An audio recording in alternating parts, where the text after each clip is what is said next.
What? Oh, you already started it. Yeah. Woo. Okay. Yeah. Long day. Earned these teenies. Earned these teenies. So for context,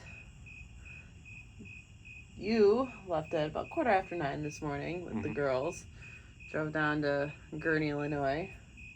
Went to Six Flags Great America.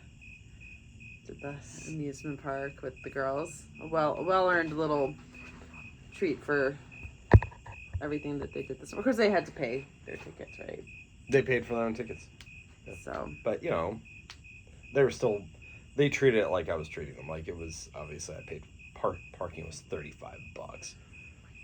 And there's no, like, it's not like one of those situations where you could park somewhere else and walk in. No. I spent quite a few of my summers going there. And, just driving them there. And, the whole place is cash free, too, which is really lame. The zoo is, too. But when I walked into the zoo today, they had a kiosk in the main lobby. Cash to card. Okay, yeah, they had that at Six Flags also. So, So I guess there's that at least. But, it was something I'd promised them last year that we would go, probably this summer. And they made enough money in their lemonade stand to pay their tickets. I was like, all right, let's do this. And man, did they make the most of it. That's awesome. Yeah. I really did enjoy going to Great America in my youth. We'd only ever go like once per summer, and we usually went on a weekday. Oh yeah, because you don't want to go during the weekend. No, you don't. Went to Fright Fest once. That was fun. We saw ads for it. I was telling the girls we've wanted to go to Fright Fest for a long time. Yeah, but it was so yeah, you did that, and I started working at 6 this morning instead of 7. So I could get 4 hours in, take off at 10, and then clock back in later. So I took like a longer lunch. So I took the boys to the zoo. We didn't spend a whole lot of time there. We saw the elephants and the giraffes, and we went to the reptile house. Got them some popsicles because they were so good. They were so well behaved. Like, and I packed lunches, but like I packed stuff that was going to be easy to eat and walk because we didn't have time to like sit and eat then. So I made a turkey and cheese wrap for Isaac. I asked him if he wanted a jelly cheese sandwich or a turkey and cheese wrap, and he went with turkey and cheese wrap and cut it in half. He had the first half. He's like, I'm still hungry. So we went to the reptile house, and then after that, I gave him the second half. He ate the whole thing. Nice. So it, like everything we had was stuff you could easily consume and keep moving. Yep. Then got the popsicles because they were so good. Came back home. I didn't clock back in until 1:30, so I was a little bit longer than I had originally anticipated. But put Blaze down, and he was. I don't know how long he stayed up, but he went to sleep pretty quickly. And I plugged Isaac in because I'm like, you know what? I know he's watched a lot of TV today, but I need this. You need this, yeah. So, but he was, again, so good. When his DVDs were done, he watched both the VeggieTale DVDs. He really liked them. Oh, okay. He changed them out himself. Wow. My boy. Yeah. All right. Yeah, he was a big boy about it. So I didn't have to do much with him. I had to work until 5:30. Blaze didn't wake up until like 5:15. And when he did, it was one of those things where I was keeping an eye out because he can't get out of his room by himself. And around 5:15, I kind of stopped at the door, and I thought I heard something, so I opened up the door, and he was playing with the tape measure he left in there. Oops. And he saw me, Mommy, and like he was totally chill. Man, that's awesome. Yeah, we had a really great day, but I got done at 5:30, figured out life, made the pizza, had them watch Shrek. I did my cardio workout while they did that because I'm like, okay, I can't go for a run or a bike ride. I don't want to go downstairs on the treadmill because I want to be with them. Mm-hmm. Plus, Shrek. So I cobbled together like a cardio circuit for myself, just off the top of my head. Nice. And yeah, it was a long day, and I was this close to not doing the meal planning and grocery shopping online because I was like, I can't. My brain wasn't working, but I pushed through. I got it done. And so yeah, well-earned teeny. So yes, got out here a little bit late, but fortunately our Friday show is a bit short. Yeah.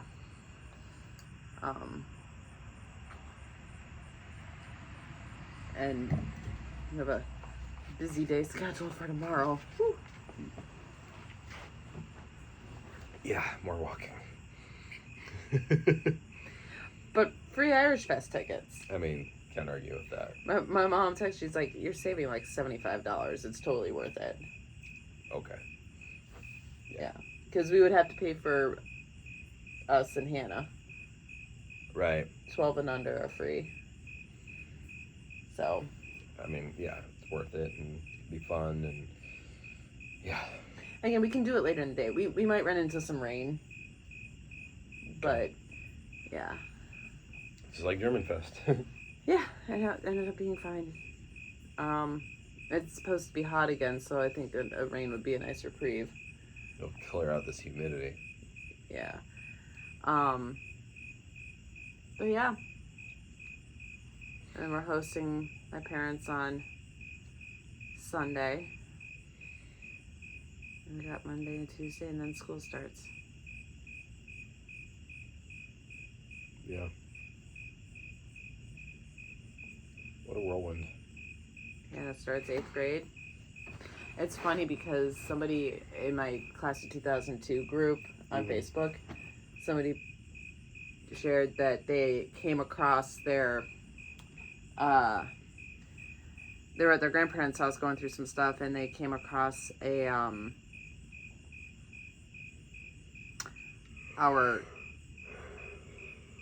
what's it called? It's not the one I wanted.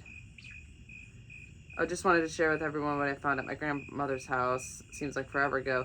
It was our 8th grade. They didn't call it graduation. It was 8th grade recognition. Oh, okay. Program.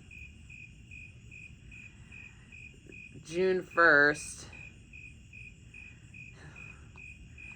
And looking at the program, and it's so funny because, I'm going into 8th, this is my 8th grade. I love that they call it recognition and not graduation. Hannah's going into 8th grade. So, 8th grade choir. Did My Heart Will Go On. Lols.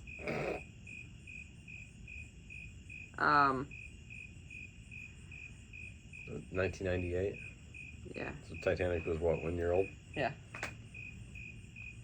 Nice. Katie sang If We Hold On Together, and I played piano. I don't know how we finagled that one, but we did it. And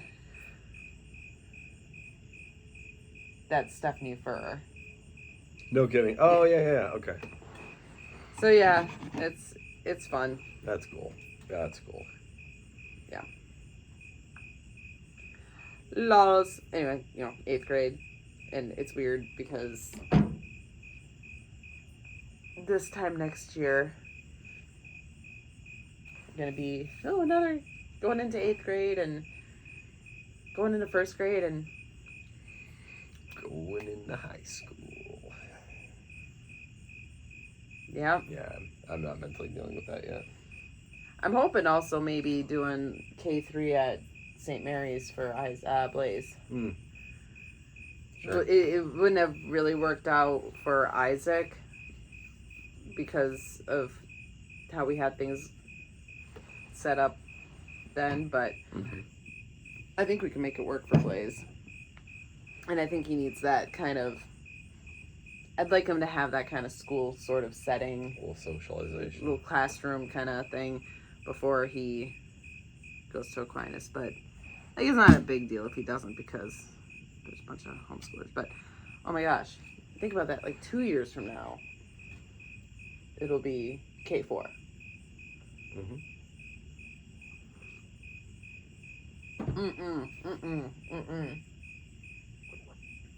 No, because that means 2 years from now, Isaac will be turning 8.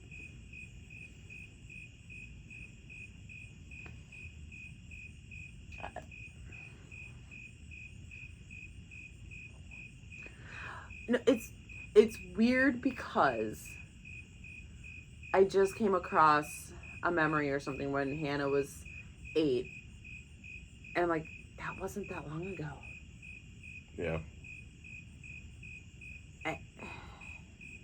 Yeah, I was showing the girls, like, hey, are there any Facebook memories today while we're waiting in line? It's like, oh, let's find out. And one of them was the picture that decided that Briley would be in gymnastics. Her standing with her leg up, doing her Lara Croft kick. And I showed it, I was like, oh, wow, that was 8 years ago.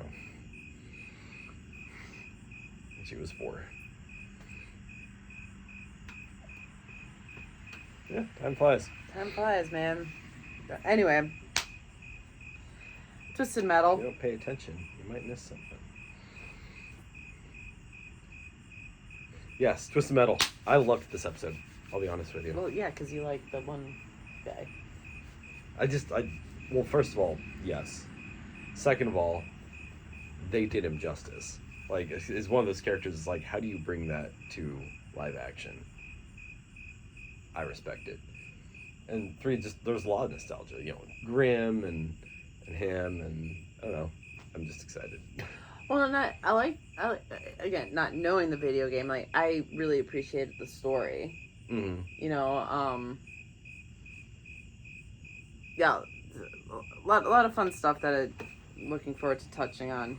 Let's do it. So, episode 3, T3STDRV, test drive. Probably the most obvious one to date. Yeah, right. So, open in a graveyard. A couple of guys appear to be grave robbing, but they're stopped by a guy who kills them with a motorcycle helmet, then eats their souls. And I'm like, that was a bee-looking motherfucker. It was. I'm like, whoa. Like, this show is a lot of things, but Supernatural is not one. Like, this does not strike me as a kind of show where someone would have any kind of, like, supernatural powers. And my reaction is, well, I mean, you got Calypso, who seems to have some kind of magic about him. We don't know how exactly, but he claims he can grant a wish, unsubstantiated at this point, but he also, like, was able to project his message almost randomly to all the best drivers in the area. I'm getting a Wizard of Oz vibe from him. Me too. Smoke and mirrors, man behind the curtain. There's nothing magical going on. He's powerful. He's kind of like the guy in charge. He seems like he is running this entire post-apocalyptic Society? It's just not, yeah, Wasteland? Anarchist wet dream? Yeah. But, like, no, I don't think there's any magic involved with being able to get his message out to everyone. It's having the right kind of equipment. But now you've got this Grimm guy who can pull a Shang Tsung and eat people's souls. Yeah. Oh, and the granting the wish, I mean, he's the guy in power. Sure, yeah. Again, we did this with Fallout. It's kind of a Wizard of Oz allegory, right? Sure. Shit, I'm doing it. John is the scarecrow. Yeah. Has no memory. No memory. Brainless. No brain. Okay. Quiet. I don't know. I'm kind of getting Tin Man vibes. Like no heart. Like there's this thing with her and John, but like she's like part metal now with her finger. Yeah. She lost her heart, her brother, her family. Yeah,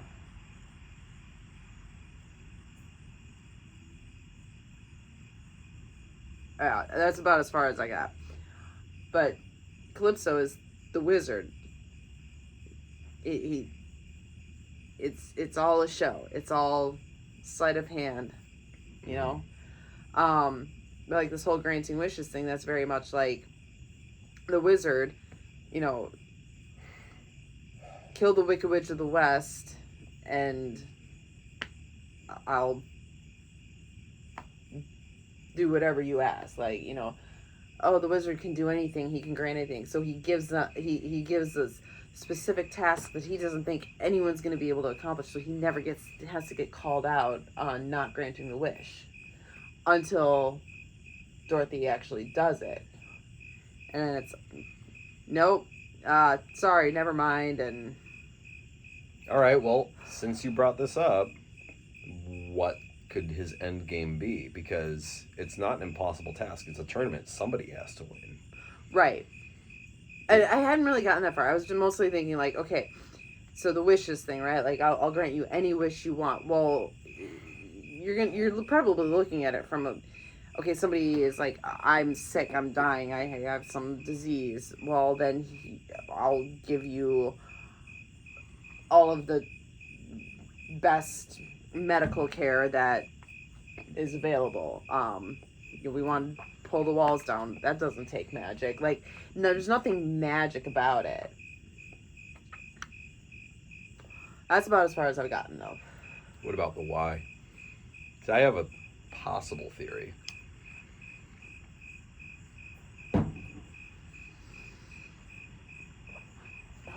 Go away. I don't really have a theory. Just kind of, you asked the question why. Off the top of my head,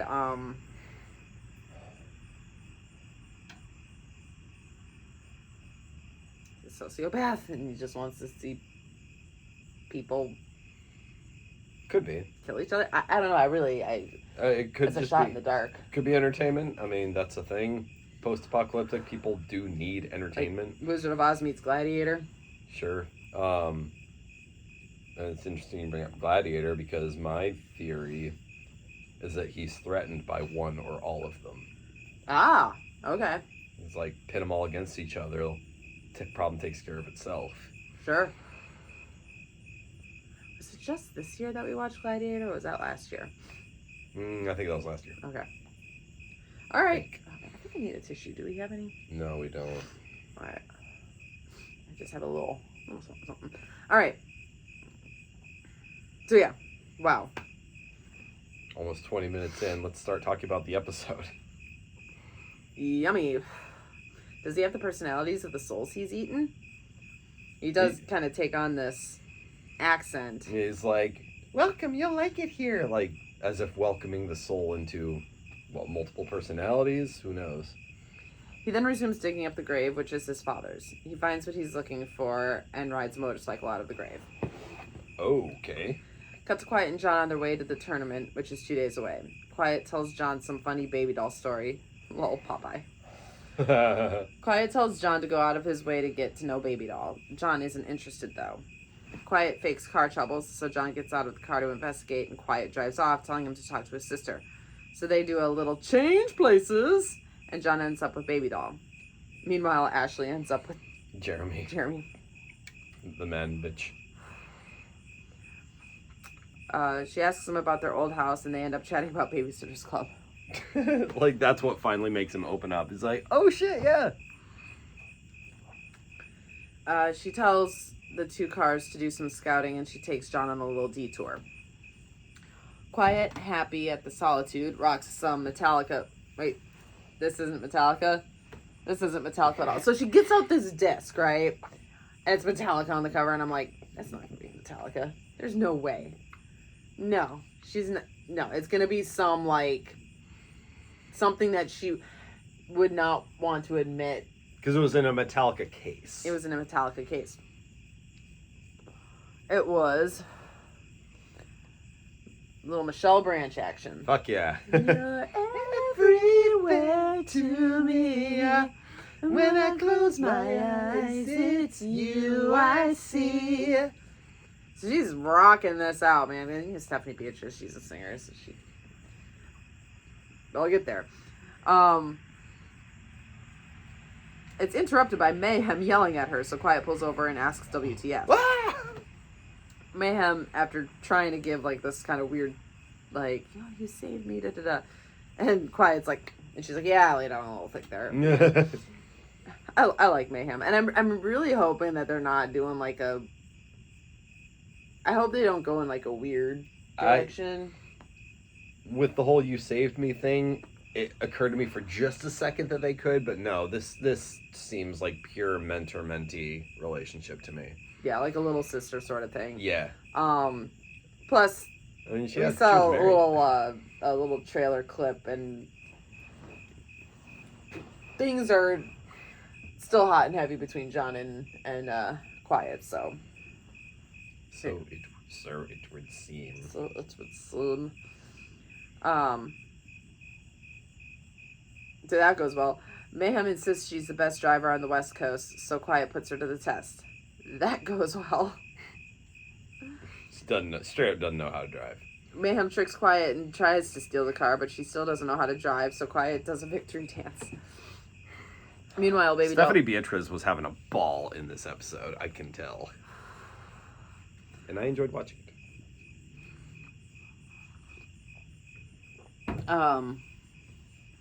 Meanwhile, Baby Doll takes John to a drive-in that they used to go to. John doesn't want to because he's scared of ghosts, and a sign says something about Grimm's trip back.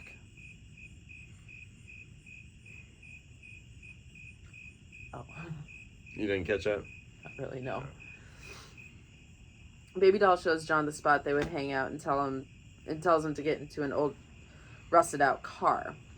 They don't notice mysterious figure watching. Also, it's suddenly nighttime. Baby Doll offers John a joint to shake the memories loose. Instant night. When you need that right now. They smoke and reminisce. She whistles the family whistle. Yes. John finally admits he doesn't want to remember anything. They're interrupted by the car getting shot up. They run and end up trapped in some kind of battle dome. Their car blows up and Axel appears and yells at them. We're not supposed to know who this guy is, but I know that his name is Axel. It's a guy who's attached to wheels. And I totally recognized that actor, and I couldn't place him, so I finally looked it up. He was in Walking Dead. He was a big mercenary dude. He was also in Infinity War and Endgame. He was one of Thanos' two main henchmen. He's the one that that Vision ends up stabbing through the back and lifting up. Yeah, he played that dude. Oh. Yeah. Cool. Yeah. That was a fun little fun fact.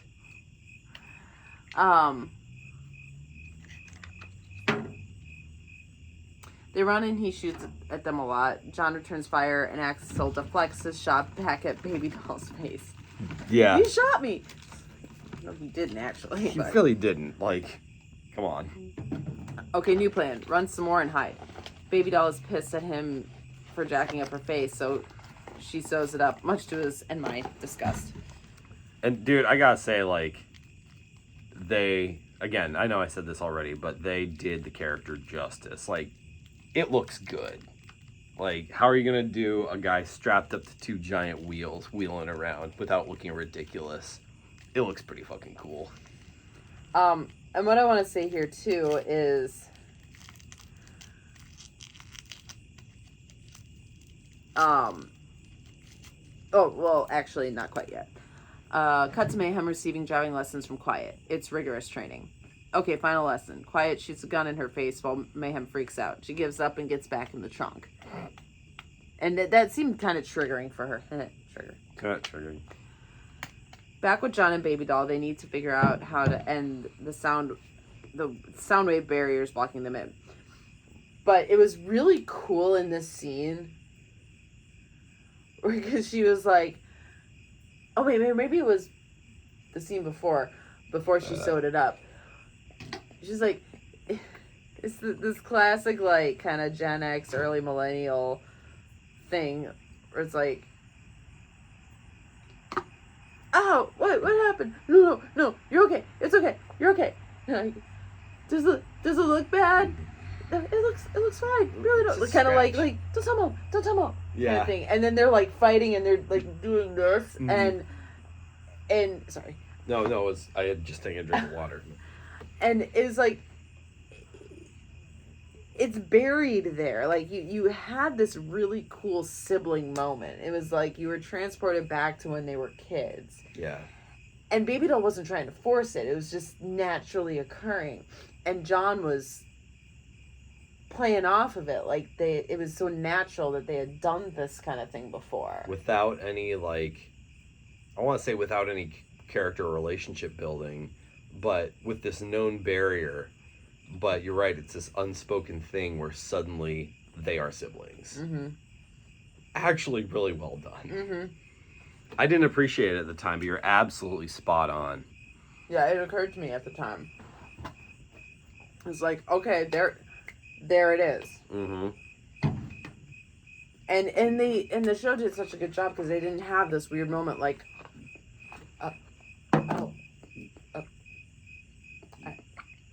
I have to go. Yeah, I guess I think about you have. Whoa. No, it was just they were doing their thing, and then they were interrupted. But it's like no, they're like, okay, I'm gonna sew it up, and oh yeah, you're right. So it was very natural, which I really appreciate, especially in a show like this, because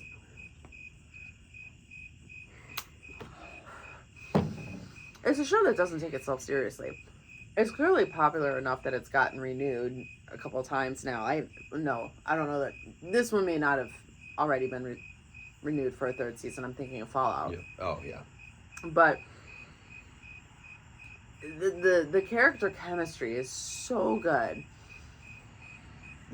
And again, like Fallout, and I know I mentioned this, I think even the last video, where I don't know anything about the video games, but they're doing such a good job with the world building that you don't need to know anything about the video games. I'm actually like, based on how, because I'm loving this show, I really am.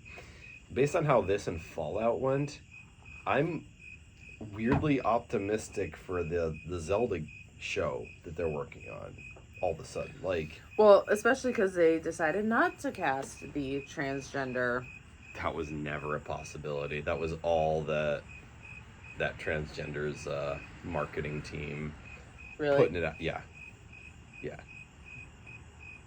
way too old to play the character for one of many things. And yeah, it was like, I don't know. I've seen enough things that are saying, yeah, that was all just a PR stunt by this transgender actor. By Hunter Schafer's. Yeah. Which, props to him for having a name that's androgynous, I guess. But yeah. Alright. So yeah, and there have definitely been some video game adaptation shows and movies that have been duds, but I feel like Zelda is probably not going to do as well because it is so well known. I've never heard of Twisted Metal. I had never heard of Fallout before I met Nick. Okay. Those are very niche things, so they really can kind of do whatever they want.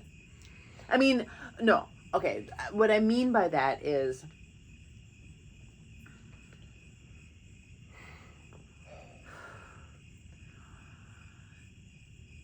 they have a little more liberty to world build because not as many people are familiar with it, so they can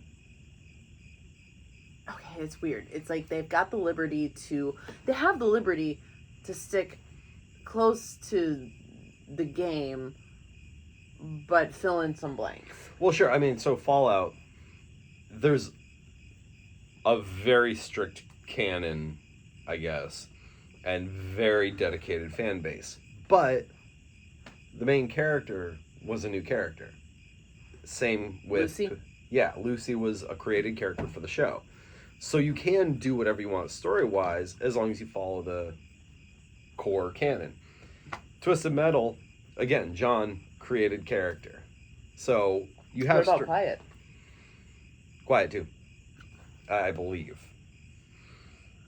I haven't played all the games, but I'm pretty sure.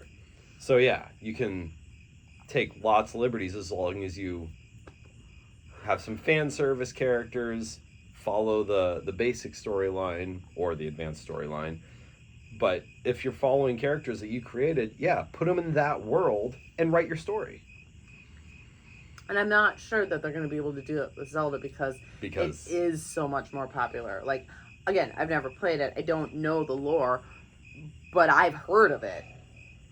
Sure. Outside of, like, a weird friend who has them. Such, like, I remember going to the movie theater. I can't even remember what movie I was going to see. I was like a teenager. And this preview trailer started. And I was like, oh my gosh. I was thinking, because, it's a movie. Thinking it's a movie trailer. No, it was a trailer for a Zelda game. I was like... oh, that looked good. Exactly. There you go. So we'll see. Anyway, man, we are just... taking creative liberties, aren't we? Alright, So Axel exits his vehicle, revealing big-ass metal hands. He goes and sits by a campfire to lotion himself down with lidocaine. Was that what that was? Mm-hmm.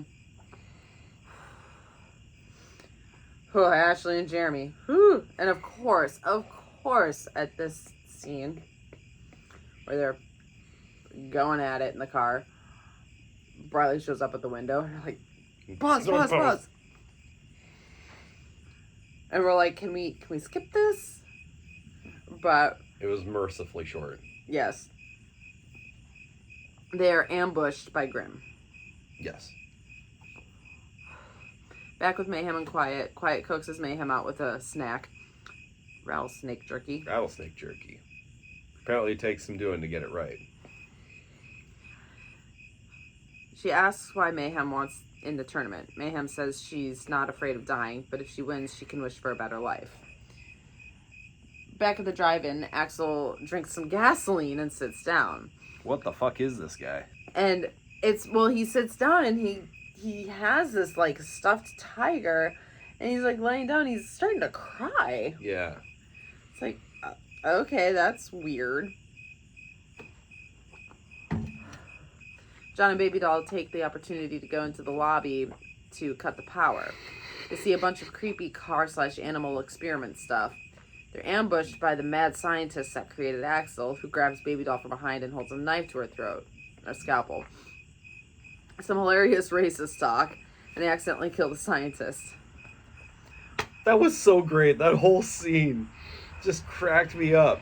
It's just like, he's a white scientist. He's holding the knife to her, and he's like, he's not perfect, but you will make him perfect. And John's just like, this is a black person thing, huh? And he's like, what? Well, you, me, her, me, him, like, it's only black people. And he's like, no, it's just because there's not a lot of... And science is colorblind. I've always believed that. Like, he just completely drops this, like, act. He's just like, no. Yeah, and they attack him. John tries to do the family whistle and apparently cannot whistle.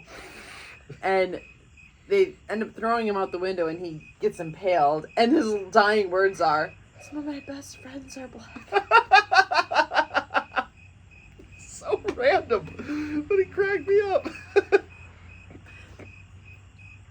And they end up being like, that racist. It's like, what the fuck? Oh, and Baby Doll calls John out for not being able to whistle. And it's so funny. If you know what the current zeitgeist cultural issue is, John says, well then, because she calls it like butthole lips. He's like, well, you have butthole lips too. That's genetic. That's the thing. I missed that. The Sydney Sweeney Great Genes ad, which is apparently a Nazi dog whistle for eugenics. The left has so lost the plot. And it's not even like the left, like the political left. Because I don't know that I've really heard any leftist politicians weighing in on it, like, you know, CNN and stuff. But it's all the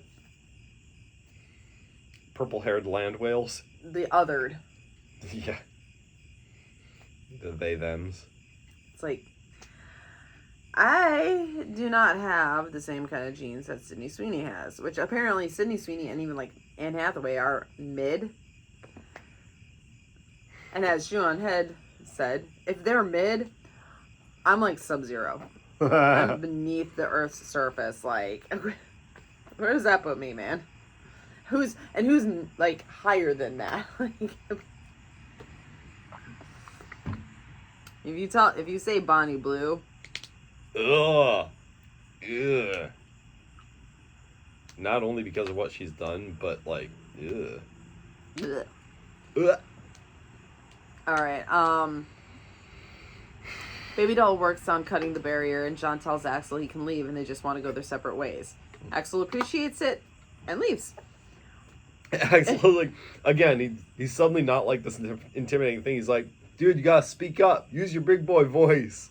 It's like, we killed your racist scientist. You can go now. Thanks, Like, I hate that guy. I hate that guy. Oh, good looking out. He just drives off. Like, what? Meanwhile, Mayhem and Quiet work on driving some more when Jeremy runs up screaming. They watch Grim drive up behind him and fucking kill him, R.I.P. that guy, and start to eat his soul. Kinda.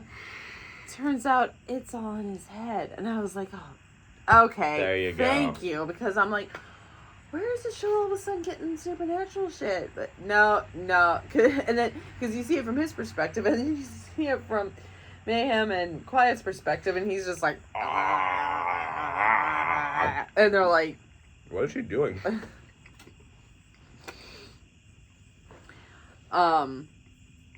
He's still a threat, though, so Quiet and Mayhem freak out, Mayhem behind the wheel. They drive off, pursued by Grim, who is intercepted by Axel. They have a huge off-screen fight while Quiet and Mayhem just jam to some more Michelle Branch and drive off. Back with John and Baby Doll, John brings up the map to their grandfather's cabin. Quiet and Mayhem join them, who tells them about Grim and Axel. Also, Ashley is really fucking dead. John is grateful to Quiet, who finds it funny that John is high. The next morning, Baby Doll gives Ashley a Baby Doll's burial. Keeps the mask, though, as their code. And I think they're angling for Mayhem to take Ashley's mantle. Maybe eventually being offered the mantle, but Mayhem seems like the type of girl who she's not going to be a part of the Baby Doll. She's going to do her own thing. No, she has too much individuality. Yeah. Because the whole point of the Baby Dolls is, you know, next man That sort up. of conformity. Yeah. So you're right.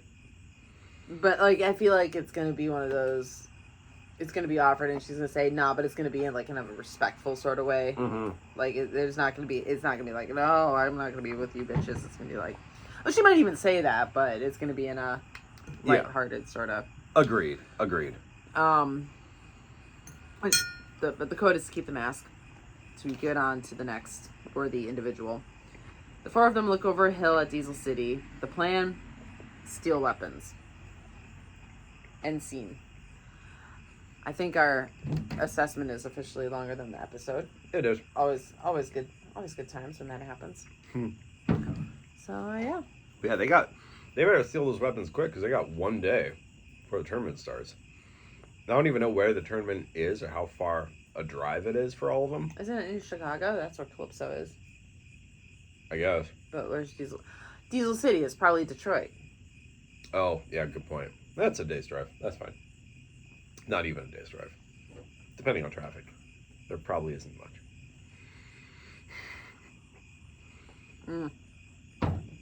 Side note, how was your close to Chicago traffic? Basically non-existent. Okay, because when I had looked up your drive time. Oh, coming back? Yeah, there was a... No, it was bad traffic going the other way. Like stopped, gridlocked. Ooh, I wonder if there was an accident. I think there was, because I saw a couple of, like, flashing yellow lights going the other way. Trying to. But yeah, the only traffic I had going that way was, like, right when we merged onto 41. Which is just a mess right now. Yeah, but it cleared up quick, and no, both drives were nice. Anyway. Till the next one.